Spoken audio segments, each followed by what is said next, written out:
Minsan, nakatawan maging estudyante, no? Yung tipong kakapasok mo pa lang, uwing-uwi ka na. Ikaw, para saan ka pumapasok? Para magkabaon? Para magkita ang barkada? O para makita sino ang mas malakas? Ano ang mas importante para magtagumpay sa buhay? Diskarte o diploma? Diploma o diskarte? Ang group 1 ay diploma. Ang group 2 naman ay diskarte. Magtatagang leader bawat group 1 pumunta sa harap. Dapat yung pre, matalino. I nominate Shin as group leader of Group 1. Anakan mo ko, Shin. Oh, ako na. Ako na magiging leader. Suntukan. Ang suntukan, tangik debate yan. Siya si Lee Mastor. Siya ay malakas, makisig, matalino. At eto pa ha, head of the debate team and a well-known varsity player before he transferred. How smart? Hardworking smart.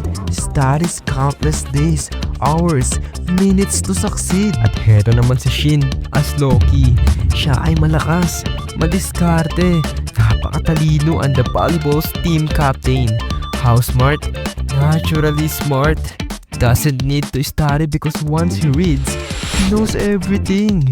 Magbabagsakan dito in 5, 4, 3, 2, 1. Kami ang naniniwala na mas importante ang diploma kaysa sa diskarte. Ang diploma ang nagsisilbing pinto na sa mas maraming oportunidad lalo na sa bansang tulad ng Pilipinas. Pwede maging diskarte pero sa mga mata ng mga employer, diploma ang unang tinitignan. Ito ang patunay na tiyaga, kaalaman at kakayahan na pwedeng magbigay ng tamang diskarte sa tamang direksyon. Anakan mo ko, Shin. Mas importante diskarte. Diskarte, di limitado sa kung anong papel hawak mo. Ang daming may diploma pero di alam kung paano harapin nila ng buhay. Diskarte, nagbibigay sa'yo ng kakayanan na umangkop, maghanap ng solusyon at magtagumpay. Kahit wala kang formal na titulo. Kabog, aura. Hindi mo magagamit ang diskarte mo kung wala ka naman makukuhang trabaho kung anong oportunidad dahil wala kang diploma. Di ba mas mahalagang marunong ka umangkop sa kahit anong sitwasyon? Kaysa naman umasa sa isang papel. Diskarte nagtuturo sa atin magpatuloy kahit walang kasiguraduhan. Diploma mahalaga pero anin mo yun kung di mo na alam kung paano gamitin.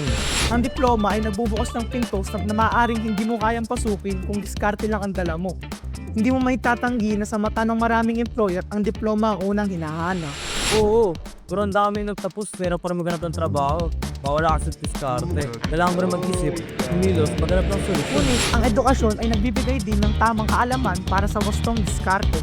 Kung walang direksyon at kaalaman, diskarte lang ay maaaring magresulta sa maling hakbang. Ano magagawa ng diploma mo? Wala ka diskarte.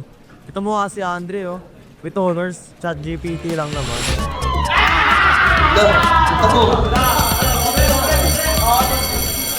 Hey class, dito tayo nagtatapos. Bago tayo matapos, next meeting magkakaroon tayo ng advocacy. Group yourself into 2.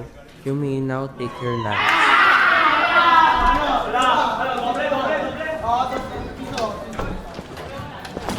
Ano ba problema mo? Kanina ka pa. Sasabi mo ikaw itong bumabangga sa akin. Ano ba? Tigilan mo nga ako.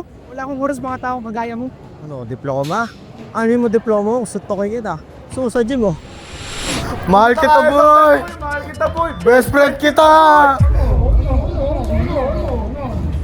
Sige naman, oh. Sige, ano? Sige, oh. Ano? Diploma.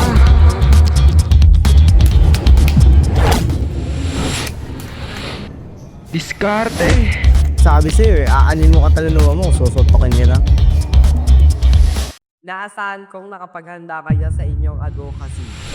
Go to your partners na. Ang advocacy namin ngayon ay tungkol sa pinagdebatehan namin kahapon. Diskarte o diploma? Ano ba mas mahalaga kung magtagumpay sa buhay? Naalala niyo ba si Thor? Diba? Isang Diyos na napakalakas. Ngunit hindi siya naging ganap na bayani. Hanggang natutunan niya na hindi lang lakas at martilyo ang kailangan, kundi puso at isipan para sa mas makakabuluhang layunin. Ganito rin ang diploma at diskarte. At sa kabilang banda, ang diskarte ay kakayahang gumamit ng mga pagkakataon at mag-adjust sa anumang sitwasyon. Kung paano si Thor nag-adjust para maging tagapagtanggol ng mundo kailangan din nating sanayin ang ating diskarte sa buhay. Kaya naman, ang aming advocacy ay tungkol sa pagsasalib ng diploma at diskarte. Di sila magkaaway kundi magkasangga. At dito nagtatapos ang aming advocacy. Lagi nating tatandaan, mahirap marating ang tagumpay kung wala kang diploma at diskarte. Lahat tayo ay pwede maging Tor o mayroong kanya-kanyang Tor sa buhay. Pwede tayong tumulong sa mga nangangailangan. Nagpapakita ito ng mabuting kalooban. Nandiyan din naman ang mga iba pang mga Tor sa lipunan, kagaya ng mga magsasaka, doktor, at mga guro na walang sawang nagseserbisyo para sa atin. Si Tor ay hindi lamang isang katang isip dahil nandyan ang ating sariling Tor, tumutulong sa atin at sa ating lipunan.